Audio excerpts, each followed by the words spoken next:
and welcome to the BuiltOnAir podcast. BuiltOnAir is a regular podcast where we talk with everyday people and learn about the amazing things they are doing with Airtable. Today's podcast is sponsored by OpenSide, the leading solutions provider for Airtable customers. Check out openside.com to learn more about their products and services that can take your Airtable usage to the next level. Use promo code BuiltOnAir to receive $20 towards any product purchase. Today, our host Zoe will be speaking with Vix Meldrew, social content and traffic influencer. Vix hails from the UK and has made a name for herself as a creative coach for clients who want to grow their own online brand. She uses Airtable to streamline her content publishing schedule and also shares her templates with her growing audience to help them organize their own projects. In this episode, Vix talks with Zoe about her blog management and organization base, which helps her track daily, weekly, and monthly tasks, and even includes an instruction table that lays out how to use the base. Vix also shows us a new project she's working on, where she's using Airtable to help manage the launch of a membership site. Hey Vix, welcome to Built on Air. Thank you so much for being on the show with us today. Oh, thanks for having me. So tell us a little bit about who you are and what you do. You're a little bit different than a lot of the sort of other, freelancers we've had on the show because you're a bit more of an influencer and blogger, and also you're international in the UK. So just tell us a little bit about how did you even get down this path? Yeah, sure. So about 6 years ago, I was teaching primary school, which is kind of 5-year-olds to 11-year-olds after uni, and that's what I've done for so many years. And at the same time, I started my blog. And at the beginning, it was all about dating because I'd just broken up from a really long-term relationship. I was going through like so many life changes, and I thought, I'm going to start a blog and bring people along for the ride. And it kind of took off, and it went from strength to strength. And I started getting more of those collaborations with brands and sponsored deals and that kind of stuff. And yeah, it just kept growing and growing my audience, growing my following. It was all just a big pile of fun, really. And then I'd say, I think I was doing it for about 4 years, about 3.5 years, where I thought, oh, okay, maybe I don't have to wake up at 5 a.m. every day and be screamed at by children. Maybe I could do this for a job, and kind of got enraptured into the lifestyle of the influencer and all of that rubbish that comes with it. But if you know what I mean, it was just like a very exciting prospect, finally be able to work for myself and do something for myself. I'm a huge advocate on my platforms for mental health and being a teacher, everything that I was going through in my private life. I'd lost both my parents in the space of 2 years. I needed a break, and my blog and my social channels were my like cathartic sort of area that I could spill myself into. And I thought, what, I need a break from teaching and I need to chase my passions. You only get one life, yada, yada, yada. So about a year ago, I went into my school and I said, look, and it was really funny actually, because I had to keep it hidden, my whole blog thing, from school in case anyone found out. I was terrified. And I sat down with my head teacher, like the principal, and I said, I have to tell you, I'm going to be leaving, like this is my notice. And yeah, I won't be teaching anymore. And she turned around and she said, is it so you can do your blog? I was like, I did not do a good job. And I was like, oh no, what has she read? And then like doing that quick Rolodex in the brain of, have I said anything about her? Like, oh my gosh. I hadn't, because I tried to keep it very professional anyway. So yeah, about a year ago, I went blogging full time. And alongside that, there's so many different streams to my job and what I do now. And one of the things I started doing was meeting up with other girls based in London, based around the UK, and women who wanted to do the same thing. They wanted to leave their jobs, or they were stay-at-home mums or whatever, and they wanted to build their blog to almost be like their own personal brand, their own personal business. So I started meeting up with them for lunches and coffees and kind of sharing my knowledge and telling them about how I managed to do it. And from there it grew and grew, and word of mouth and referral and this, that and the other. And I actually then started offering it as a service. So kind of like a blogging coach, which I didn't even realize was a thing. It's definitely not really a thing in the UK. But just building a community and sharing my knowledge around, or my experience around, how to grow platforms, how to grow a personal brand, how to grow an audience, all that kind of stuff. So people can do the same if they choose. And yeah, that's basically where we are now. I've got clients that I'm booked up with. I'm just about to launch a new membership site, which Airtable plays a huge part in, so we can talk through that later, which is all about empowering these people to turn their personal brands into their own businesses so they can kind of do what I did. Yeah.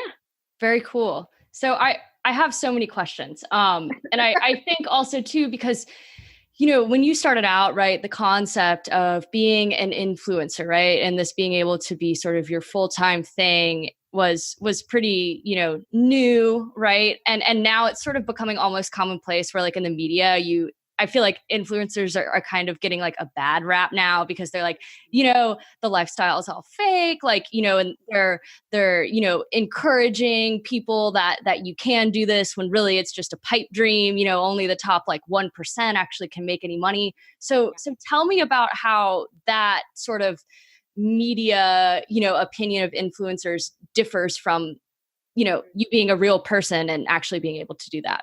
And you know what? I think some of it, or half the time, is it's certain influencers' own faults.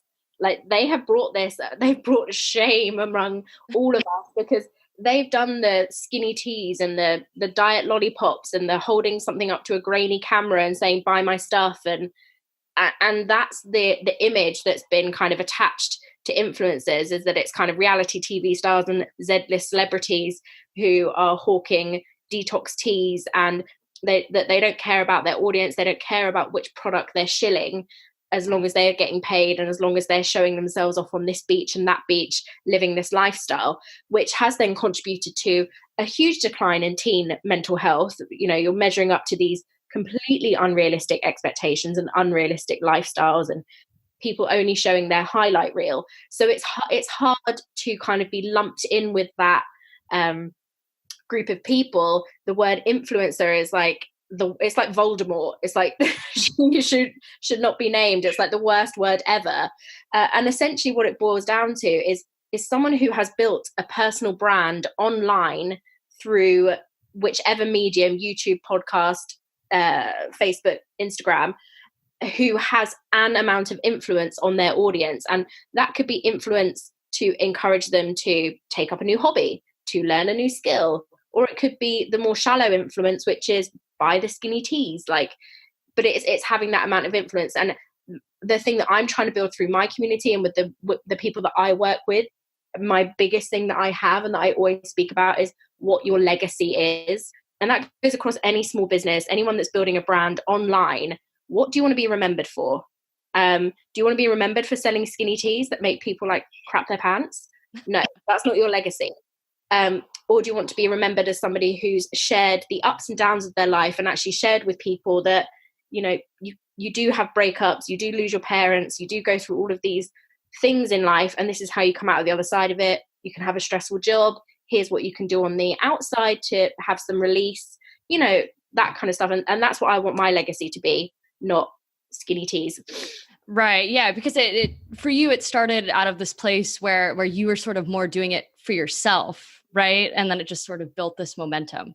And when you kind of start to coach people, I'm just so curious, like, tell us what that sort of process is like. Do people come to you saying, hey, I have this passion, how do I get it out into the world? Or what do you do with people who have that versus people who are like, I just want to build a personal brand, but I don't know what it is. Like, I'm not sure.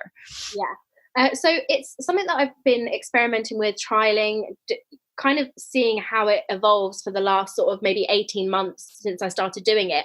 And essentially it's people in my community or people who know of me through blogging and through the different things that I've done, who come to me and say, you tell it like it is. You're a grown woman who is using this platform to build a business and to leave a legacy and to spread a positive message. That's what I want to do as well. I love Instagram. I love blogs. I love writing. I love taking photos, but I don't want to go down the air quote influencer route. I want to go down the route of sharing my passions online and building it into a personal brand. I've turned away so many coaching clients who come to me and say, Vix, I just need your help. How can I get 15,000 followers on Instagram? Vix, I need your help. Like, I want to work with some disgusting brand that supports horrible things, you know, and I have to turn around and say, like, I'm not going to do that with you, because I'm all about teaching people about how to leave a legacy and how to use their digital platforms for good, whatever their version of good is. But my version of good is not selling out and being fake and duping people into a lifestyle that doesn't exist. So if that's your version, I'm not the coach for you, kind of thing. Right. Yeah, it is. You kind of need that nugget of truth, or like something of value, right? And then you're kind of just like, hey, great, let me show you like how to get that out in the world. Yeah.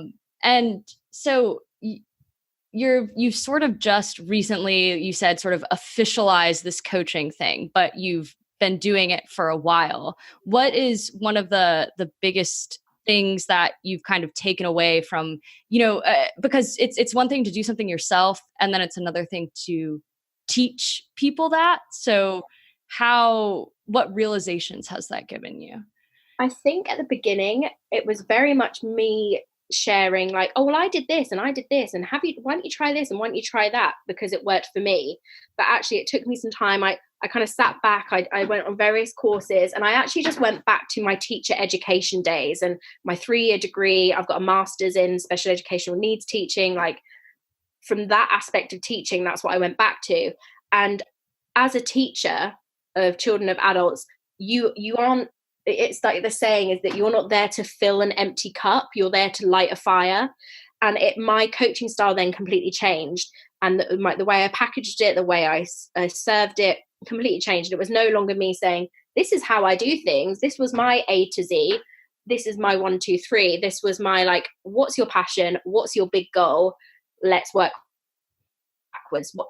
Like, from my experience, I know that if you want to launch this, you need to do X, Y, Z first. Let me teach you how to do X, Y, Z. But if you actually don't want to launch something and you just want a bit of pocket money and you're all about the money, let me teach you about how you can make money. Mm-hmm. You know? So I very much did it as sort of facilitating the other person's learning and the other person's discovery of what their goals were, and just kind of filling in with my knowledge here and there, rather than me being like, hey, this is what worked for me, so it's definitely going to work for you. Right. And I think so many people just want that sort of, easy out, right? They're like, just tell me what to do, I'll copy you, and ta-da. And especially, right, again, back to kind of how the media, right, and advertising treats influencers. There's all that spammy stuff that's like, hey, I'll show you how to grow a $10,000 blog in one weekend. And then, you read the articles and you're like, all of this is actually garbage. It's taught me nothing. All I've done is just make money for this other person because I wasted my time clicking and reading. 100%. I could not agree more. And it's one thing that drives me crazy, because there are certain things that you can do on social media in building a digital personal brand that is like bread and butter. It is grow your Instagram, be authentic, storytell, all of these things that whichever guru in air quotes you go to, they will just tell you the same thing. Where you make a difference in people's lives is where you actually connect with them on that personal level. And you say, actually, I can see this is where you're stuck. And actually, I can see this is what you need and this is what you want. Let me give it to you. Rather than just doing the cookie cutter, like you said, these gurus, like, here's how I made 6 figures in one day from blogging. No, you didn't. Right. Yeah. Nice try. Yeah, nice try. And I think that that's partly why most of my stuff has come from word of mouth and referral, because I have had the clients that have wanted that quick fix. And rather than say, oh my gosh, you're paying my bills, I need to keep you on side, I've turned around and said, okay, then I'm not the coach for you. Like, go and find somebody that's going to copy and paste a success plan for you. And the other thing with this, and it's almost like in other circles, you have like athletes and sports stars and artists and chefs and all of these people that have a different skill. There's always going to be people that are the top of their game and the people that want to do it but can't quite make it. Mm-hmm. They both know the tools and the tricks of the trade, but sometimes it comes down to that like X factor and whether you actually connect with an audience on a personable level. And that's not something anyone can teach. someone. Right. So that's why it's all about facilitating what is inside them and bringing it out, rather than saying, I'm going to make you Christina Aguilera. I don't know, that's like a really bad example, but you know what I mean? Right. Yeah. You do kind of need that special spark, you know, to exceed, right, in whatever field you want. Business, anything. Yeah.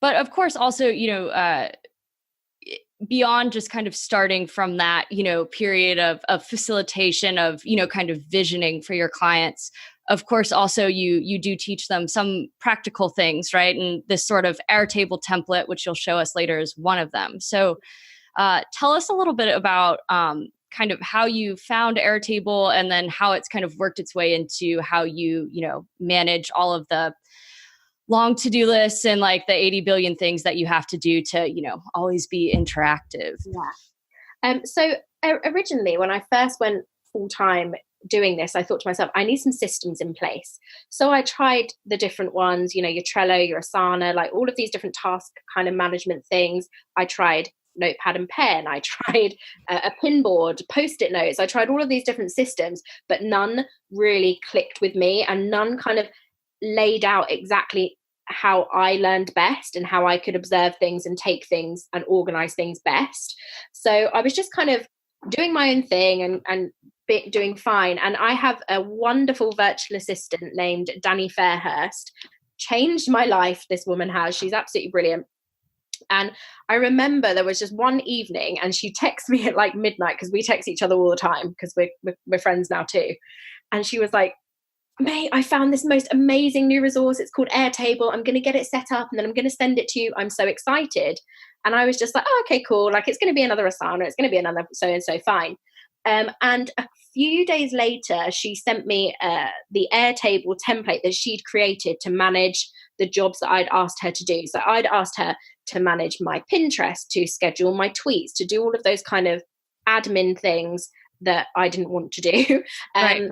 And she showed me this template, and I was like, oh my gosh, this is like a sexier Excel. Like, you've got my Pinterest pins, like, so I can approve the pictures, and here you've got my Instagram photos so I can approve the comments, and you've done this, and then this one's got my whole podcast episode that's edited, and you know, and there were so many different attachments and different ways that she presented it to me that it all just made perfect logical sense, so that I could really then have this whole overview of every stream of the business that I'd created. So then, yeah, I was converted. You're like, yes, this is it. Yeah. And I think you hit on a good point, where it's like, especially for you, where, you know, I can imagine there is sort of a certain amount of trust, right, that has to go, and where you're like, well, I don't want to pin things on Pinterest anymore, but at the same time, I still want to sort of not, you know, hover, but know exactly what's going on there, right? So it is really easy in Airtable to kind of zoom in on the macro, you know, expand a record, take a look at everything that's going to be on there, and also zoom out and see how everything kind of looks as a whole over a period of time. Definitely. And I think because what I do is building a personal brand, but let's not forget that any single person with a small business in 2019 also has to have a personal brand. There's no longer that disconnect between somebody who owns a company and a company owner. The company owner is the personal brand, and that is becoming so much more apparent in 2019, and the way business is turning those tables from how it traditionally was. So to be able to have a system where I can see something, like you said, on this macro level, where I go, oh my gosh, yes, this is my personal brand. This all sums me up. This all works towards the same message, to the same audience, in the same theme. Great. But where I can also, like you said, zoom in on the micro and go, hang on, that bit doesn't quite fit right, and that bit doesn't really sound like me, and that bit might need to be changed, and or can we have a chat about that bit? It's just all there in front of me. Mm-hmm, yeah. And you also made a great point about how really, you know, it's not just companies, it's always the people behind companies. And they're always saying how like millennials and Gen, what I guess Z or whatever is after millennials, I guess they're not quite sure, you know, people tend to vet, you know, companies based off, you know, social, social causes, or believing in that, you know, person as an individual, or seeing their other work. And, you know, so there really is like, you can't help but marry the two, because there's almost an expectation for it now. So tell us a little bit more about how, starting from your virtual assistant's amazing inspiration, you kind of ended up creating this, kind of template of resources for bloggers and stuff. So how did you kind of start to incorporate Airtable in your, the flow of your teachings? Mm-hmm.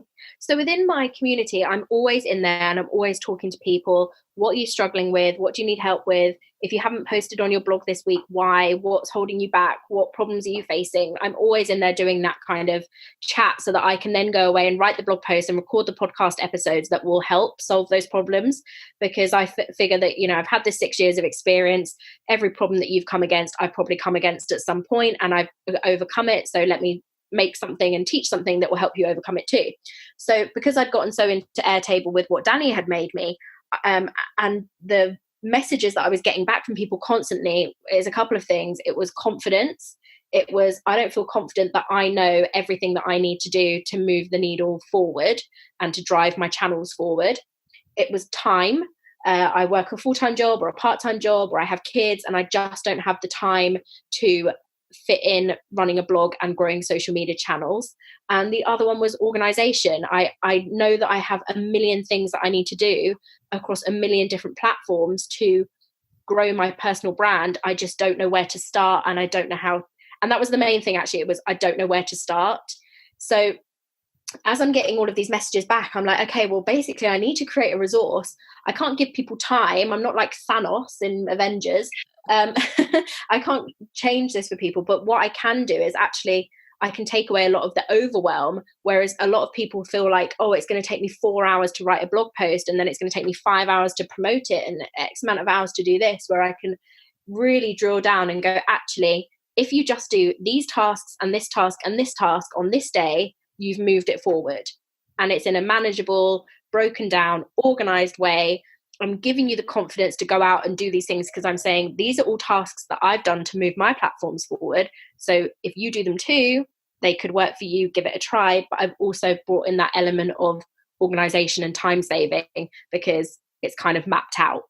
Mm-hmm. Yeah. And I think that's a good point too, because people are always like, oh, start a blog or whatever. You can do it while you're a stay-at-home mother, or, you're in school or you're working full time. And really, I think it is a job, right? You have responsibilities. I mean, they're just to yourself, at first, but it is sort of that, I think disconnect or realization of like, oh, I thought this would just be like a fun thing. And then, oh, wow, there's actually all of these things that I need to do if I'm going to be serious about this. And I think as well, when I was teaching like 60 hours a week, and I just ended up getting really good at finding pockets of time in my school day and my school week where I could drive my platforms forward, but while still having this full-time job. So again, that's another layer of things I'm bringing to it. Is that, I had 5 years of actually figuring out, how long does it actually take to schedule a week's worth of tweets? Okay, it takes between 10 and 20 minutes, depending on how quick you are at using a tweet scheduler. Okay, where's your spare 10, 20 minutes in a day? This is where what you could fill, and it will bring you so much more traffic if you don't schedule your tweets, So I'd gotten very good at kind of thinking, right, roughly I know how long that takes, and you can squeeze it in there and you can squeeze it in there, but these are things that are going to have the most impact and drive things forward the most, rather than, all of this fluffy stuff about, oh, just pin some stuff on Pinterest. And it's like, okay, but where's the effect? Where's the result? Yeah. Or I really liked, I was reading one of your posts and you were saying, okay, well, set yourself aside an hour to work, right? Do 55 minutes of, the meat and potatoes, writing the post or, editing the photos, and then just spend 5 minutes, right? Scrolling and interacting. So it's like, you still get a little bit of that soft, interaction stuff, right? But you're sort of just breaking it out. So it's not like you're like, dang, I really need to respond to some of my Instagram comments. It just kind of naturally goes in the flow.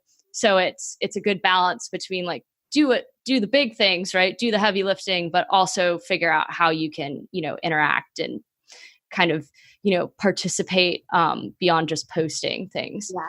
And I think the other great thing since I've released this Airtable resource is that my audience is majority bloggers, influencers, creators, whoever, whatever you want to call them, who are using it for that. But I've also had so many small businesses and so many sort of solopreneurs, if that's what we want to call them, who are one-man bands in their business, whether they're a photographer or a graphic designer or something, that they are just by themselves, and they have to wear all of the hats in a similar way to a blogger has to wear a lot of hats. So they have to run their business, do their accounts, do their selling, do their customer service, and now they're realizing how important social media is too. So it's almost like having like a resource for them that they've gone to where they can go, oh, okay, like actually, if I just set myself up a Pinterest and I just make sure I schedule some tweets about my business, that's going to move things along as well. So it's helped out those kind of people too, which I didn't expect it to. Right. Yeah. But that's a good point.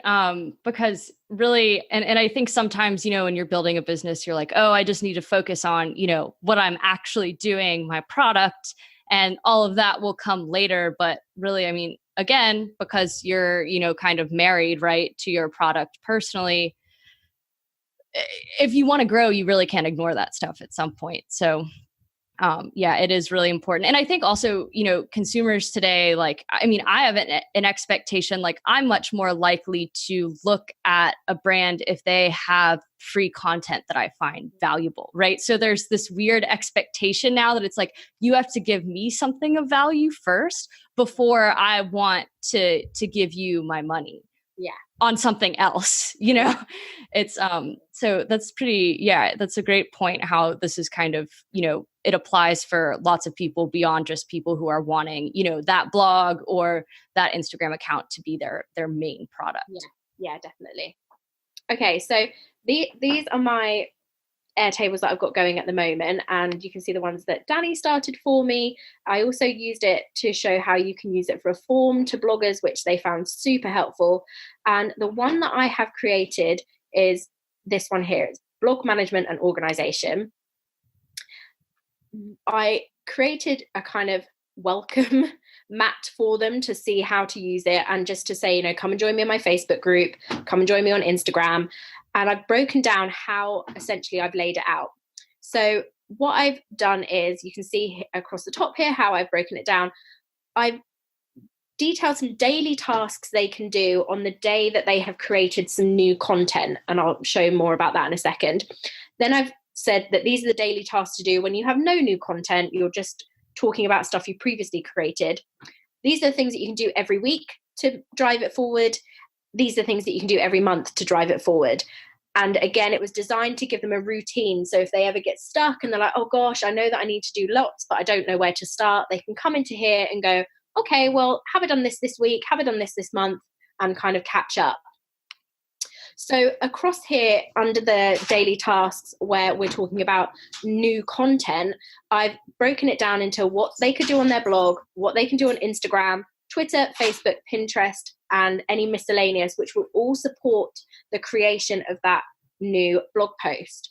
So when you're creating a blog, this is essentially what goes into it. It's proofreading it, researching it, writing it, all of that kind of stuff.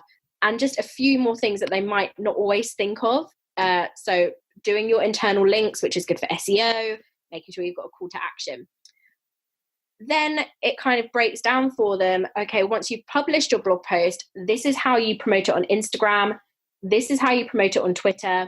This is how you promote it on Facebook. And this is how you can go and promote it on Pinterest. Just to give them that routine. So it's almost like that checklist that they can work through of like, yeah, I've pressed publish. Here's how I'm going to make all of my Instagram followers know, my Twitter followers, my Facebook and Pinterest. And just by doing that, they will see a huge surge in their website traffic.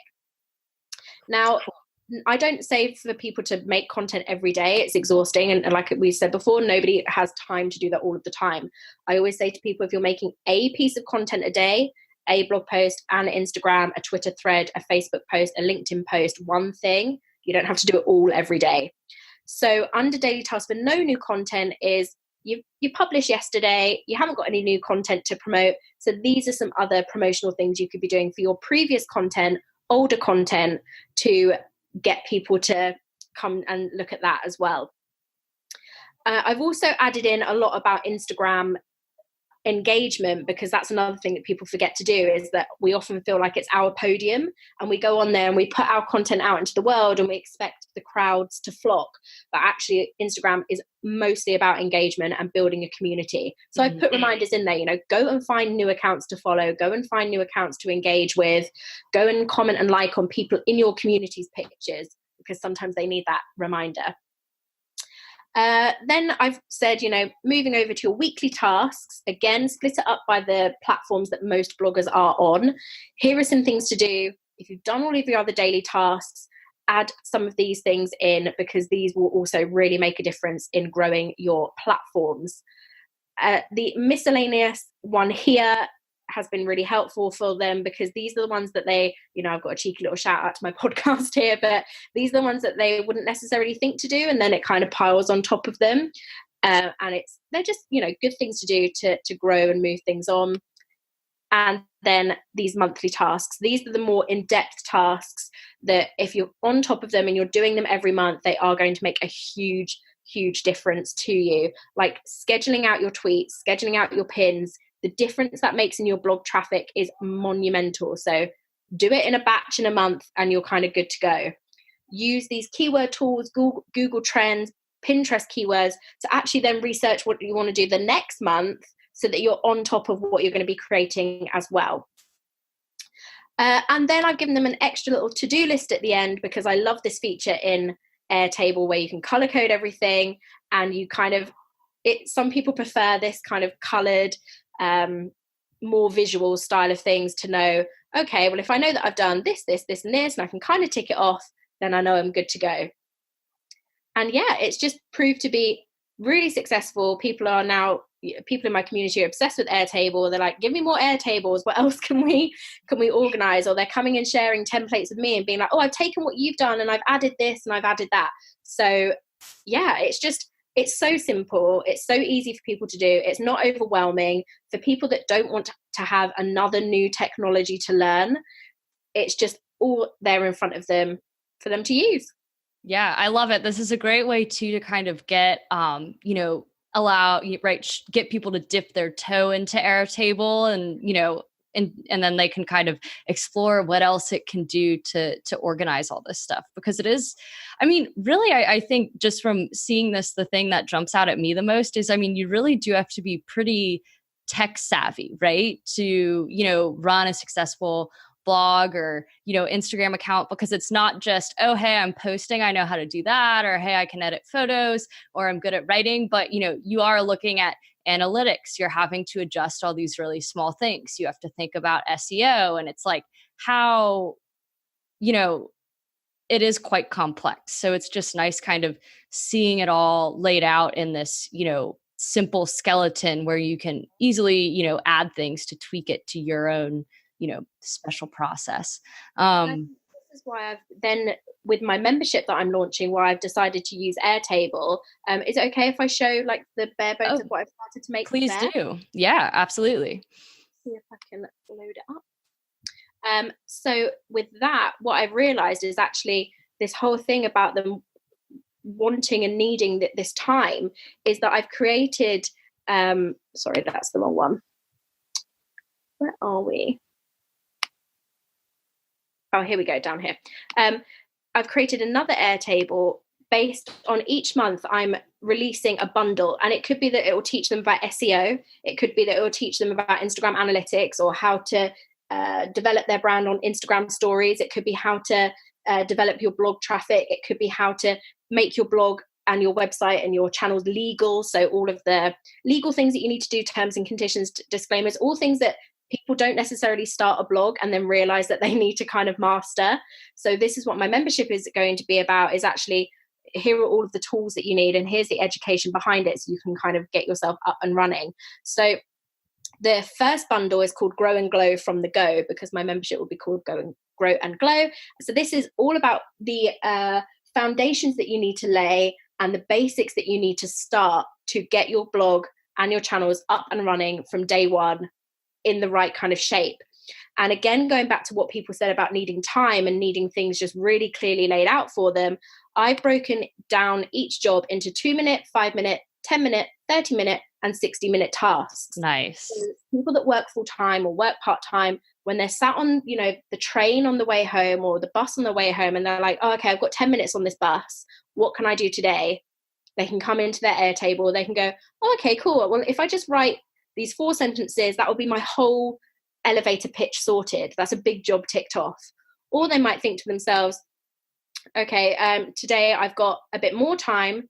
I can go into my 60-minute tasks and I can actually go, oh, okay, cool. I'm going to go onto Canva and I'm going to make all of these graphics in my new branding to show people, yeah, I'm here, I'm serious, and I'm well branded and looking professional from the start, so they can come in here and dip in and out of these tasks across the framework that I've got here for success. And every single one of these, by the time they finish all of these tasks, I've worked it out, they're under 10 hours in a whole month. Their blogs and their channels will be prepped, prime, good to go. I've got small businesses trialing this as well. So small businesses that are starting up as personal brands who aren't influencers necessarily, but are the face of their companies. They're trialing this too. And they're like, yes, thank you. The foundations are laid.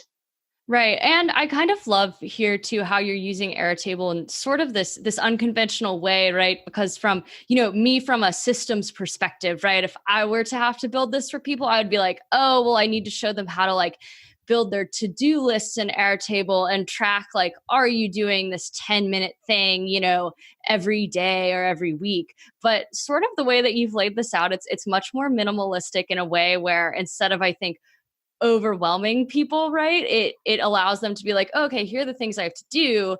I can build this out, in a more granular way that works for me with whatever task management, app or method resonates with me. So maybe they're like, awesome, I'll, build an Airtable and put dates and stuff to all of this, or, Trello or bullet journal or, whatever. So it's kind of, I like this sort of really sort of just very simple, minimalistic approach you've taken, because I think it does cut down on any, overwhelm, right? Of having to learn a new tool on top of the billions of, apps and stuff that you need to use already.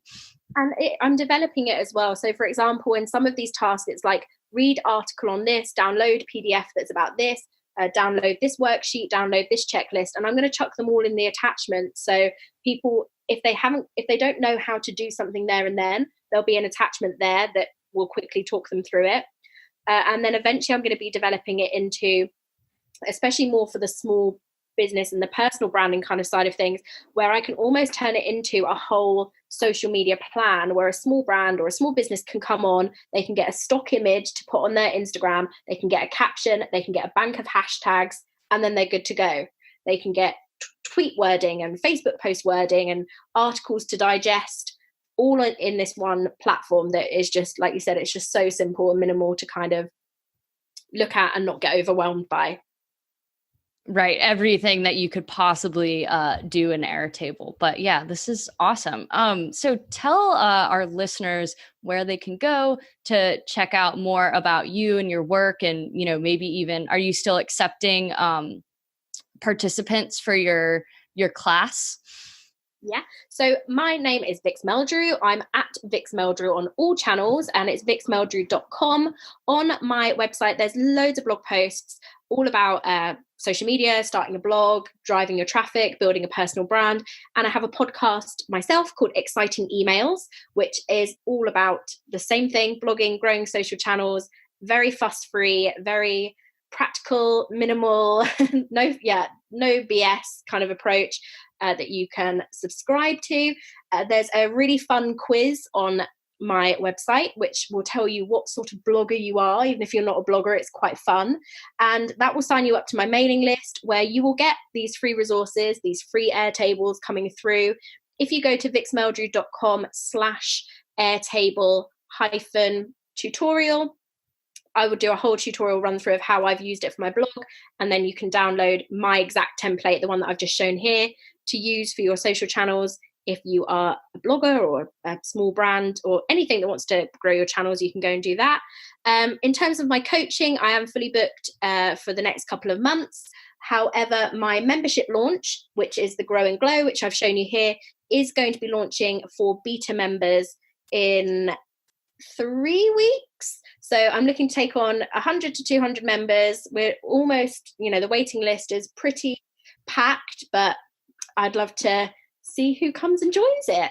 Awesome. We'll include links to your handles and website in the show notes so everyone can check out all of the awesome content that you have and all of your, membership, grow and glow coaching type services.